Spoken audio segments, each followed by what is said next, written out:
Oh, really? You're going to tell us this time?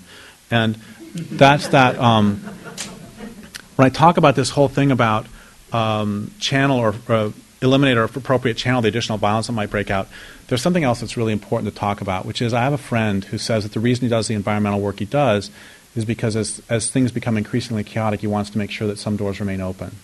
And what he means by that is he wants to protect bull trout or grizzly bears, so that, because if they're there in 20 years, they may be there in 50, but if they're gone in 20, they're gone forever. So that's why he does his work. But there's another part of this too, which is if you want to know what happens when patriarchal civic society collapses, look at the Democratic Republic of Congo, where rapes are more frequent and they are more organized.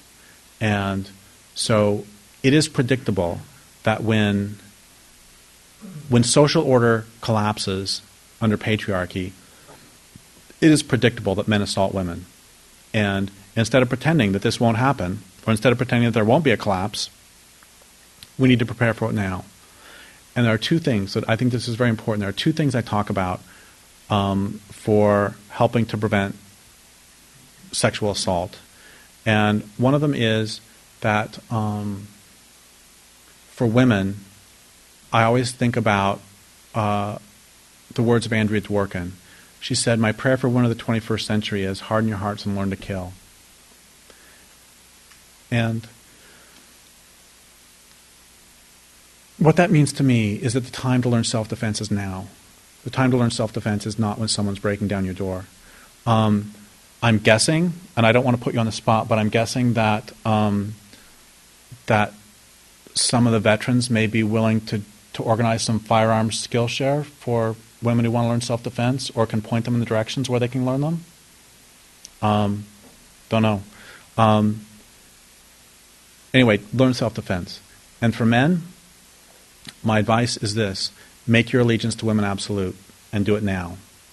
Have a zero-tolerance policy for male pattern violence. I have received so many notes from women over the years, female environmentalists, who've said they've been sexually assaulted by male environmentalists. And the typical response in the environmental community is to then call everybody together to have some sort of truth and reconciliation meeting where we all figure out how we can get along. Fuck that.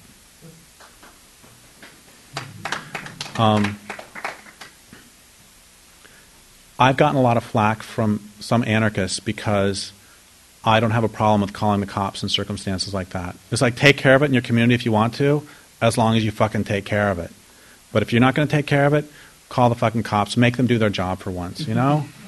It's like they tell us that they're there to protect us from sociopaths, and let them protect us from a sociopath if they'll actually do it. And if not, in any case, we have to have a zero-tolerance policy, and we have to kick them out of our community at the very least. Emphasis on kick, by the way. So that's, I think, really important, is it doesn't matter whether civilization comes down because of peak oil, or because of capitalism doing what capitalism does, or whether it's because of brave women and men working in alliance with the natural world.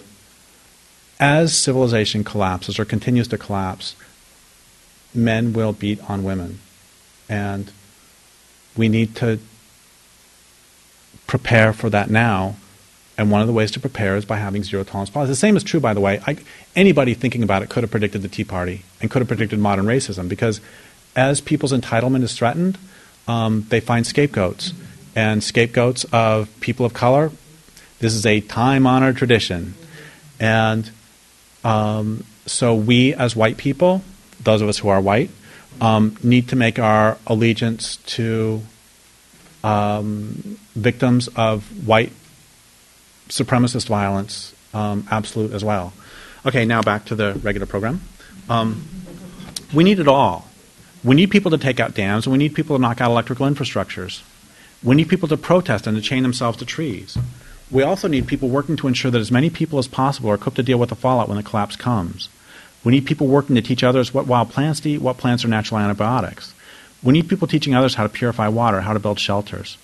All this can look like supporting traditional local knowledge. It can look like starting gardens. It can look like planting local varieties of medicinal herbs. It can look like teaching people how to sing. Only 2% of the IRA ever picked up weapons. 98% of the people were doing support work. That's absolutely crucial. But 2% did pick up weapons. Eco-villages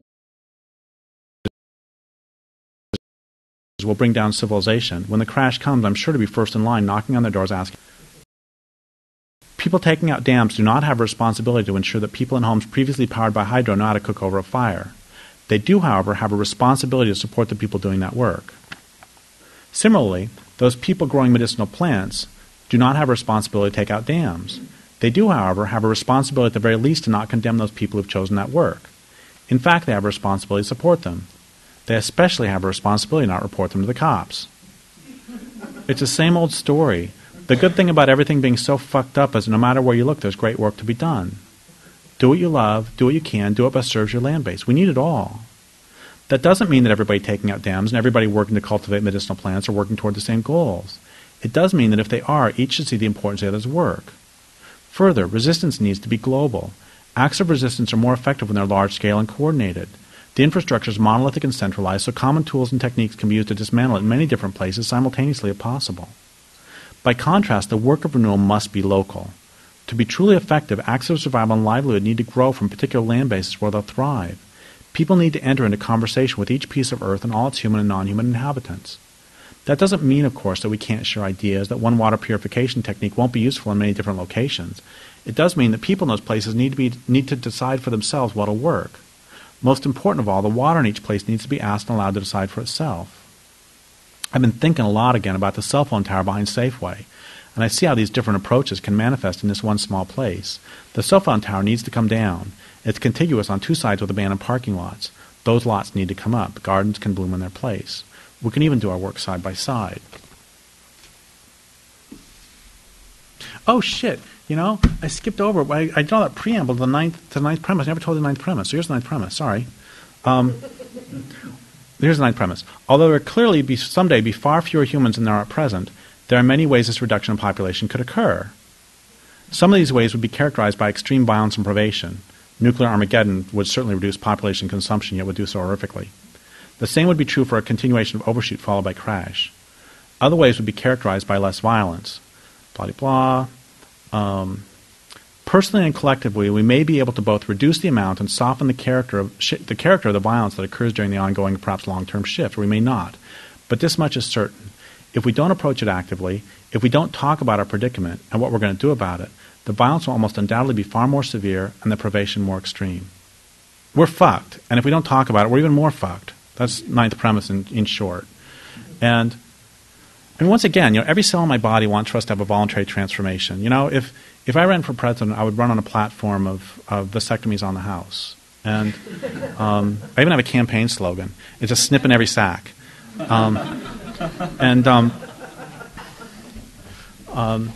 Anyway, but I don't believe it's going to happen. Okay, so what we have now for the rest of the talk is going to be I have two more premises, I think, and then I want to bash pacifism, and then I want to bash hope, and then read two short things, and then we're done. Okay, so the 10th premise of the book is the culture as a whole and most of its members are insane. I don't have to talk about that, do I? The culture is driven by a death urge, an urge to destroy life.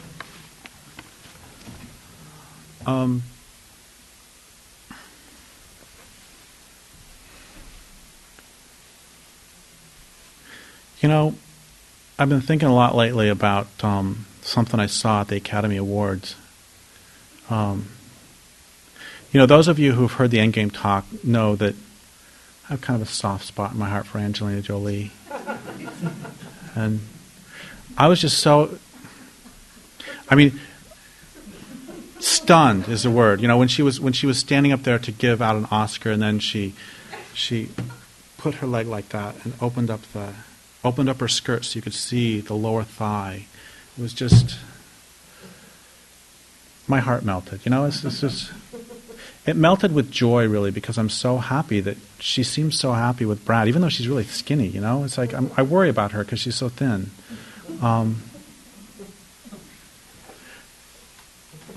But I think she and Brad, they're a good couple.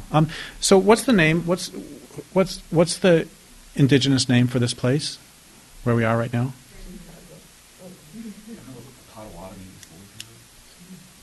So the Potawatomi used to live here. So we have, actually, how many people knew that with the Potawatomi. So maybe a third of you. It is insane that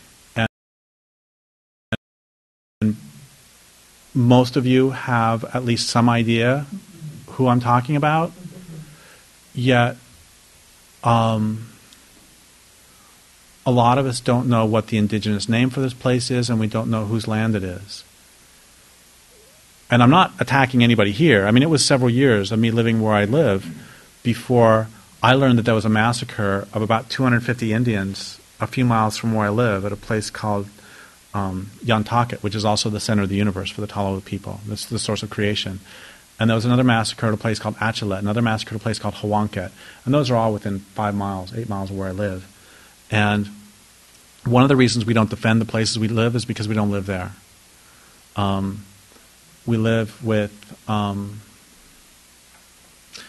wonder how Johan Santana is going to do this year. I hope he's able to come back. Pitcher for the Mets. This is not a sports crowd. We live, far away. I think it's crazy that I know who Angelina Jolie is, and that I can name, half of the starting lineup for the Seattle Mariners. And what's even more insane is that Sean Figgins is one of the starting lineup for him. My God, he hit like 170 last year. Jesus Christ. Note to self, stop making sports jokes. Anyway, I think it's insane that I know all those things, but I can't name 10 species of edible plants and fungi within 100 yards of my home. That's absolutely crazy. Let's see. There's salal, huckleberry, salmonberry, thimbleberry, chanterelle, blackberry.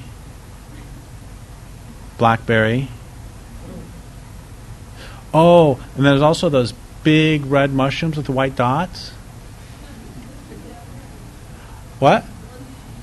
Yeah, I was thinking that if I ate one of those, I could probably take out a dam all by myself. If I ate one of those, I could take out a dam with one finger.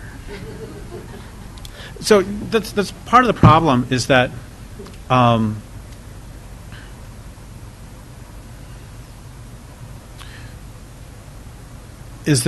we're crazy in terms of being out of touch with physical reality. And like I was saying earlier about global warming, that so many of the solutions presented take capitalism as a given, as opposed to the real world. And